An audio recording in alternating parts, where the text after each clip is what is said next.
On a été très contents au niveau de la Fondation SNCF de s'engager pour le parcours Tilt parce qu'on croit vraiment à ce dispositif comme facilitant la démarche je dirais, de dynamique autour de la transition écologique auprès des associations et aussi auprès des fondations.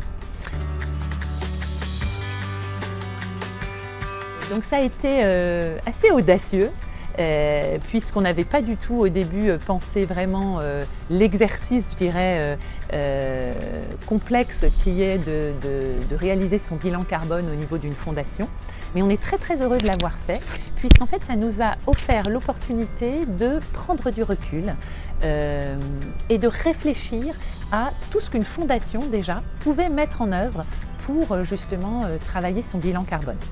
Donc on s'est plié à l'exercice de façon très concrète, très technique, je dirais. On s'est rendu compte de la difficulté de récolter l'ensemble des données nécessaires pour réaliser ce bilan carbone. Mais finalement, malgré ce côté quand même assez complexe, on s'est rendu compte que c'était possible, qu'on avait des résultats avec certes une marge d'incertitude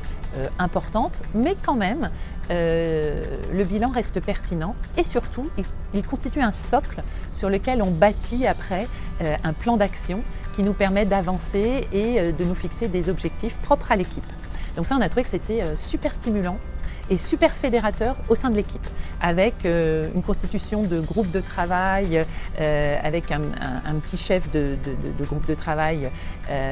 par entité. Et on a défini vraiment différentes rubriques, que ce soit notre vie au sein du campus, notre mobilité, notre tri des déchets, notre activité en soutien aux associations et différentes clés et possibilités d'intervenir pour essayer vraiment de diminuer ce bilan carbone. Donc voilà, donc au sein de l'équipe déjà on a trouvé que c'était stimulant et surtout le début en fait d'une dynamique au niveau de notre plan d'action. Les ateliers aussi proposés par le parcours Tilt étaient vraiment résonnants avec notre activité, notamment en lien avec l'adaptation au changement climatique, en lien avec l'économie régénérative et nous ont permis vraiment d'ouvrir encore nos perspectives, de réfléchir encore mieux à ce qu'on pouvait faire et nous ont aussi inspiré, je dirais, aussi au niveau de l'entreprise. C'est-à-dire que nous, Fondation aussi, on s'est senti un peu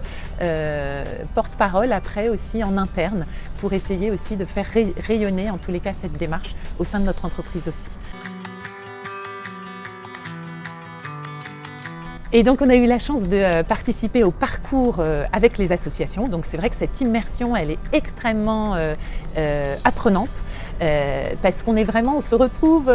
vraiment entre pairs finalement avec les associations et on apprend à comprendre en fait leur fonctionnement, leurs attentes, leurs besoins aussi. Et